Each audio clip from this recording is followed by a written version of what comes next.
This was 4 years ago. It'll be 4 years ago this August. My fiance was taking pictures and all day, even before we went to my sister's campsite, he wanted to go in the water. Then we went down to the beach to have our first drinks, started playing beer pong, and Doug decided to jump in the water. it was dark, you couldn't really see. No one else was swimming, and he just ran out there. I said, you know, it would be a funny picture if I just ripped off my shirt and just went tailing it into the water. He ran into the water. He ran out probably a good 30, 40 feet. Waves were kind of coming in, and if you look at the lake, it looked like it was really deep. Just running, splashing, the water was splashing up to his hips, so I'm sure he thought it was deeper than it was. I just whipped off my shirt and I started running. He did a dive / tumble, and he bellied right up. And I thought I was going to be like 4 foot deep. Led too much with my head, and I just impacted right into the ground. Down the beach, he heard he's not okay, and that's when Corey ran out to him. He wanted her again. I ran out there. I grabbed his shoulders, and the first thing he looked up was, "Corey, I can't feel my legs. I can't feel my legs." And he started bawling. And then I called in from help from the shore, and we went in and pulled him out of the water. I just remember just flipping upside down, and I saw everybody looking at me, but I couldn't yell for them. You just think he was like floating. I didn't feel them pick me up at all. I mean, I knew that they were picking me up, but I didn't feel them picking me up. I couldn't feel anything. It almost felt like just a trickle up paralysis, you know, and I couldn't move nothing. I just was face first, you know. I never blacked out, so I can remember it like it was yesterday. Choppered me from Old Fort to Syracuse. I was there in ICU for a week, and I remember the neurosurgeon would come to shake my hand, and I couldn't grip it.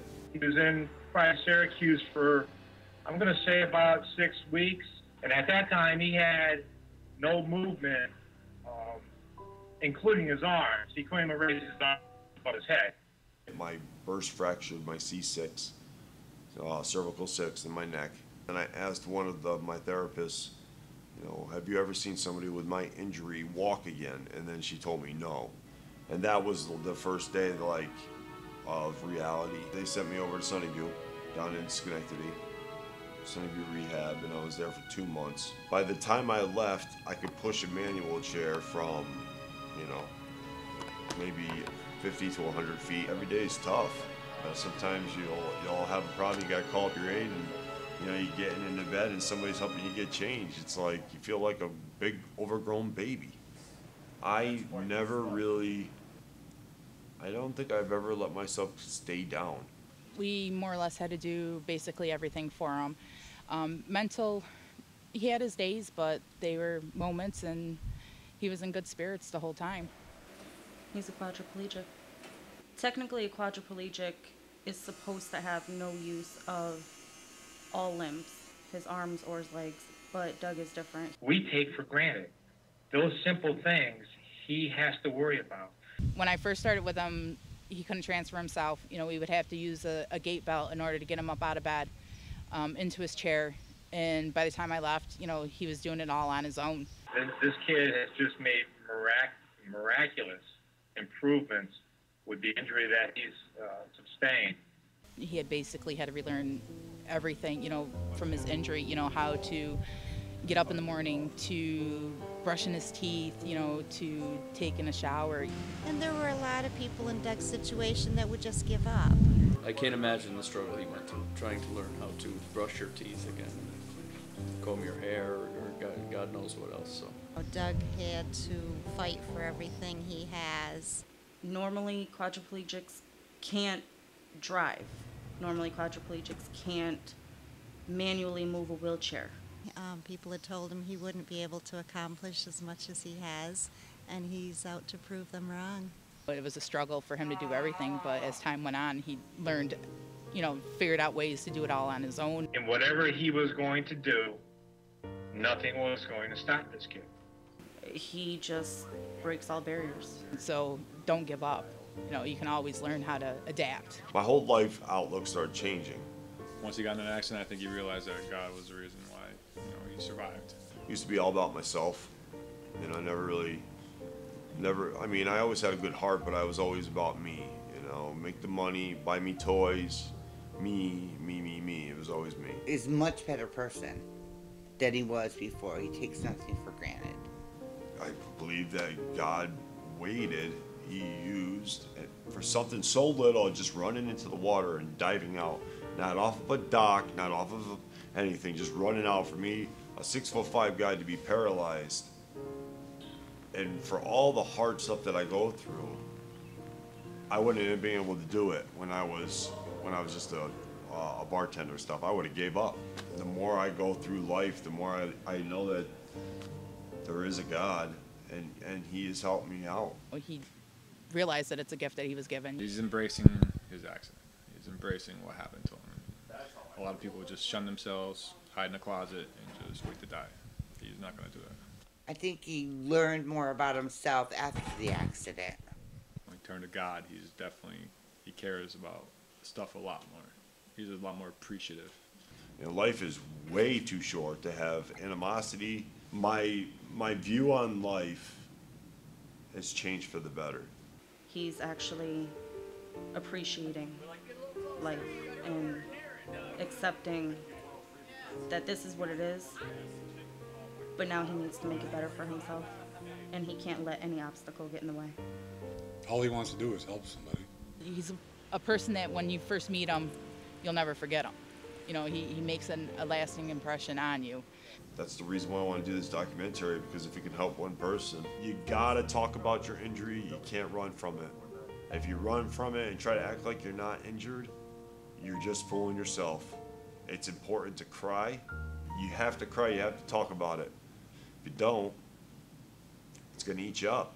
It's gonna eat you up inside until you're just gonna break.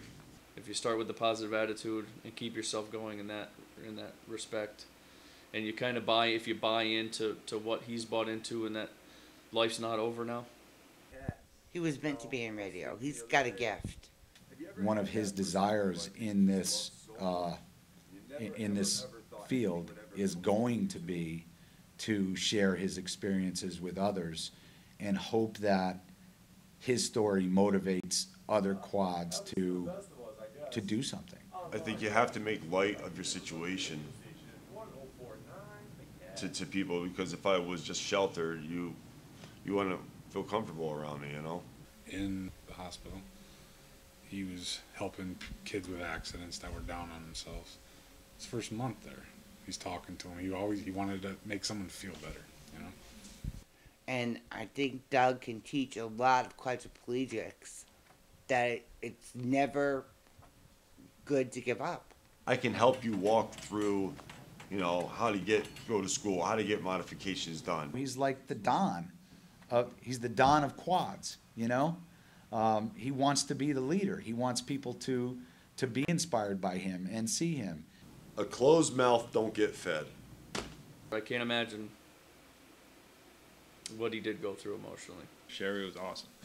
She was his rock for the longest time. She was an ultimate angel. You had to cancel the wedding, and you know, that was, my God, that was the hardest thing ever, because if it wasn't for Sherry, I wouldn't be sitting here right now talking to you. You know, she stayed with me every 61 days I was in the hospital, didn't leave my side once. The first morning that I woke up was our wedding day at the house, which we woke up on a Sunday to the church bells at the church that we were supposed to get married at. Was the hardest day out of all the 4 years, was that day. I wanted to be better for her, because I didn't want her to be like, I can't take this and leave me. So I wanted to relearn how to comb my hair. So I would work to try to pick up a brush, and I would just keep trying. And then I got it. Went back to college, I relearned how to do everything for her. So she sees that her man is willing to try and not give up. And I felt like all my work and all my hard stuff that I did was for nothing. And now it's like the only person that was by my side is now leaving me. She was the only thing I had. I mean, I had family and stuff, but it was her. And I think that was also to the beginning of our demise. People need their space, and I couldn't give her her space because I was always there. Then she gave me back my ring, which was freaking tough. It felt like my whole life was all done.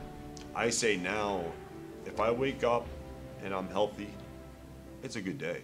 Hopefully people seeing Doug's story and the situation that he's in and his drive and motivation will give them a little bit of inspiration to, man, just go chase it, go get it. He knows what he wants to do. He knows what he wants to accomplish. He will continue to persevere to go and get what he wants. With therapy and a lot of hard work, he is where he is now.